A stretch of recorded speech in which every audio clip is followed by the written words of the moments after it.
नमस्कार। आज का जो टॉपिक हमारा है वो है एफिनिटीज़ ऑफ यूरोकोडेटा। यूरोकोडेट्स की बंधुता यानी कि यूरोकोडेट किन किन ग्रुप से समानता रखता है और किन किन ग्रुप से असमानता रखता है, किस आधार पे इसको जो क्लासिफिकेशन में किन ग्रुप्स के ऊपर रखा जा रहा है और किन ग्रुप्स के नीचे रखा जा रहा है।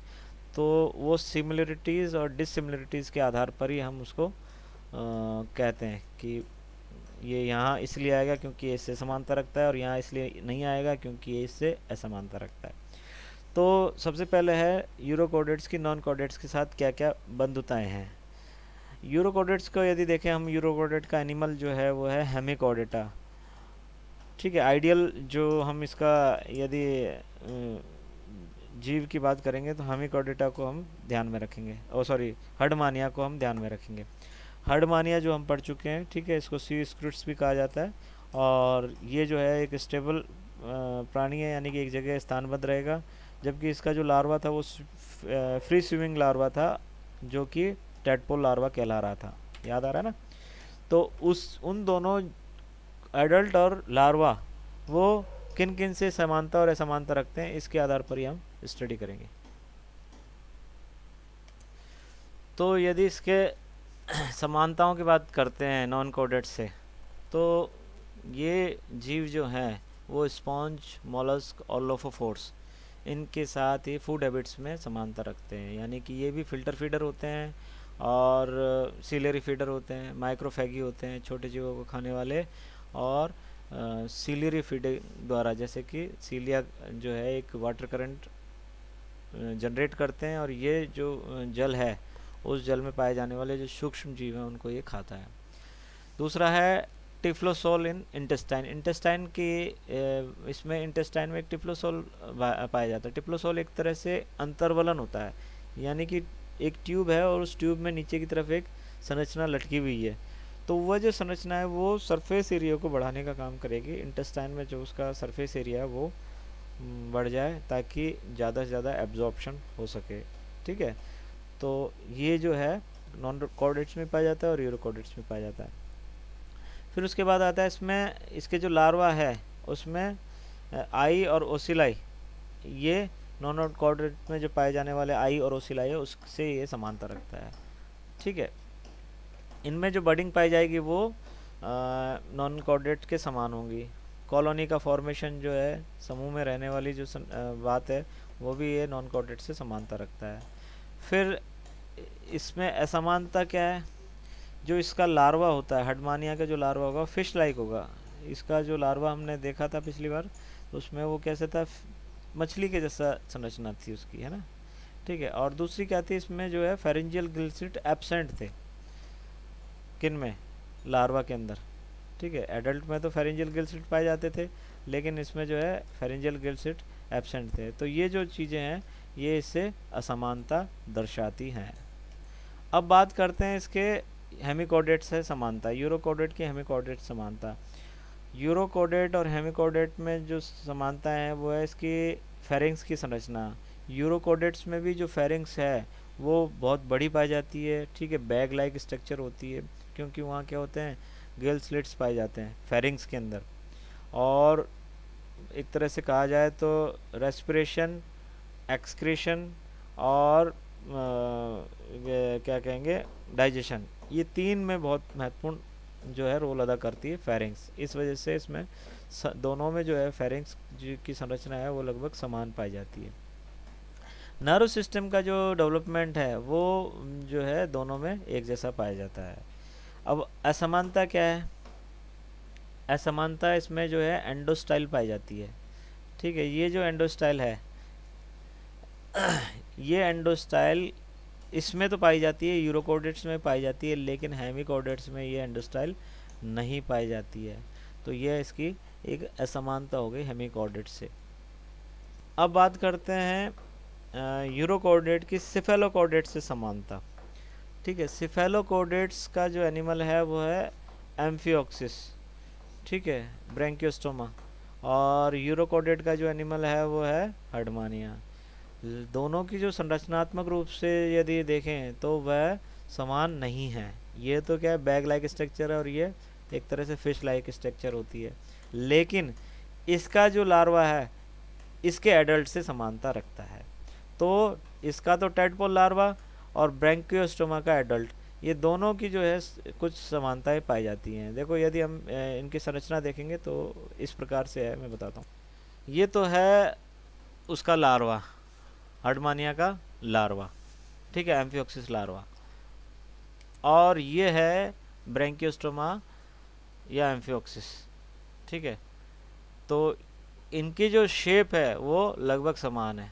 तो और क्या क्या समानता है, इसकी बॉडी शेप है, देखा ना, दोनों की बॉडी शेप क्या है, फिश लाइक स्ट्रक्चर है इसमें। इसमें दोनों के अंदर क्या है, डॉर्सल और वेंट्रल फिन्स हैं, ठीक है, दोनों में जो है डॉर्सल और वेंट्रल फिन है। इसमें दोनों के अंदर विलम और व्हीलर टेंटिकल्स पाए जाते हैं। यदि देखेंगे तो देखिए ये आगे की तरफ जो है ये विलम और व्हीलर टेंटिकल्स हैं इसमें, ठीक है, ठीक है। दोनों जो हैं फिल्टर फीडर हैं।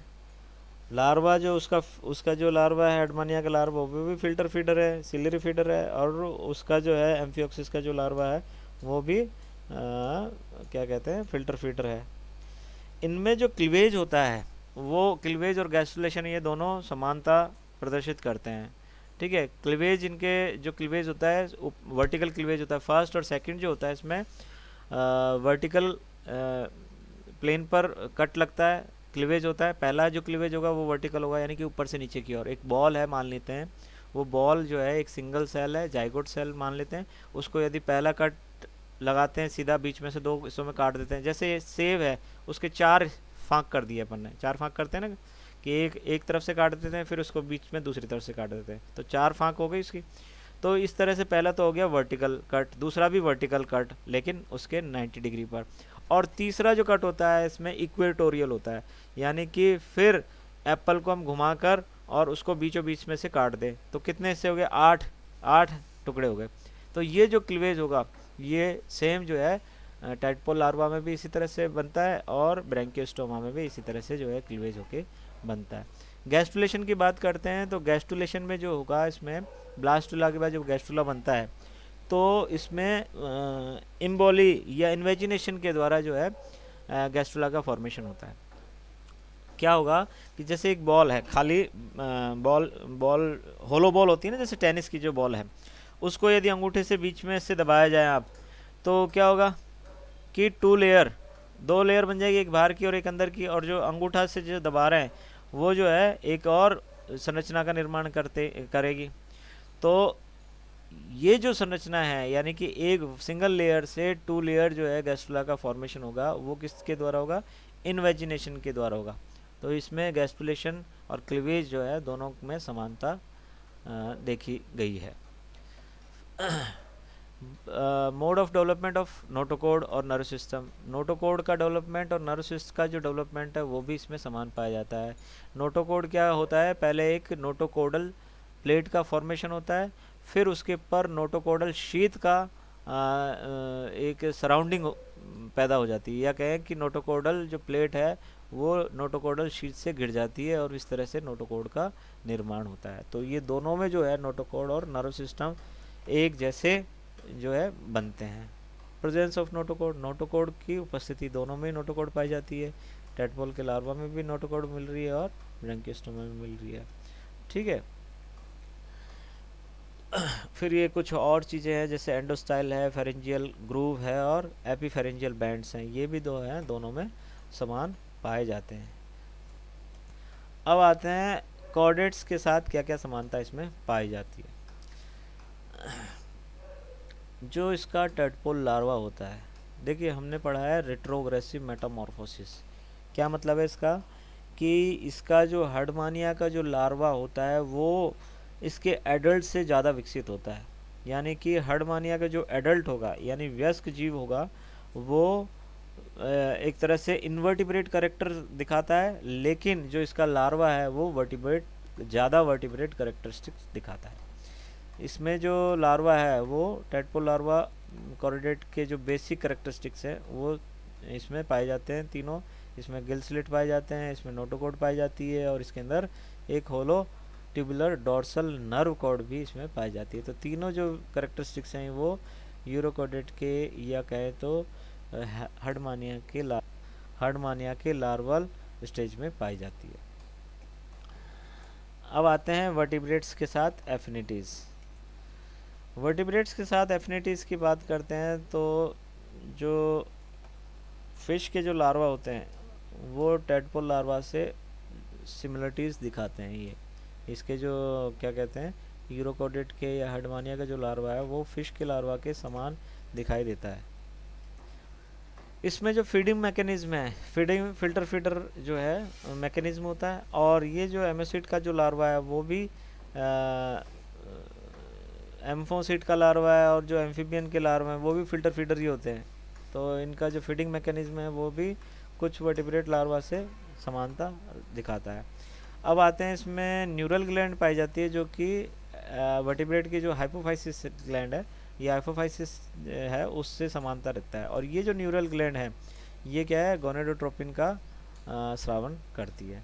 तो ये जो कुछ समानताएं और डिसिमिलरिटीज़ हैं जिनके आधार पर हम इसको यहाँ पर वर्टिब्रेट्स में रखते हैं, क्योंकि जो यूरोकोडेट्स का जो हर्डमानिया एनिमल है उसका जो क्या कहें एडल्ट जो है वो तो इन्वर्टिब्रेट के करेक्टरिस्टिक दिखाता है, लेकिन इसका जो लार्वा है वो क्या है एडवांस करेक्टरिस्टिक दिखाता है, कॉर्डेट के लक्षण दिखाता है। तो इस वजह से इसको जो है कॉर्डेट और नॉन कॉर्डेट के बिल्कुल सबसे पहले रखा जाता है, यानी कि जहाँ कॉर्डेट चालू होगा तो ये यूरोकॉर्डेट से ही स्टार्ट होता है। हम हेमिकॉर्डेटा की बात कर चुके हैं। हेमिकॉर्डेटा जो है ऐसा ग्रुप है जो पहले कॉर्डेट में रखा जाता था, लेकिन आजकल इसे इन्वर्टिब्रेट एक अलग फाइला के रूप में जाना जाता है, क्योंकि उसमें जो कॉर्डेट लक्षण थे जिनको हम पहले मान रहे थे, प्रोबोसिस पाई जा रही थी जो कि पहले नोटोकोड मानते थे, लेकिन उसको जो बाद में स्टडी किया तो है नोटोकोड से समानता नहीं दिखाती है। तो इस वजह से उसको क्या है कि एक इन्वर्टिब्रेट हाईएस्ट इन्वर्टिब्रेट जो फाइला है उसमें उसके रूप में उसको जाना जाता है। तो ये जो है हम एफिनिटीज़ ऑफ यूरोकोडेट्स की बात कर रहे थे। ठीक है, थैंक यू वेरी मच।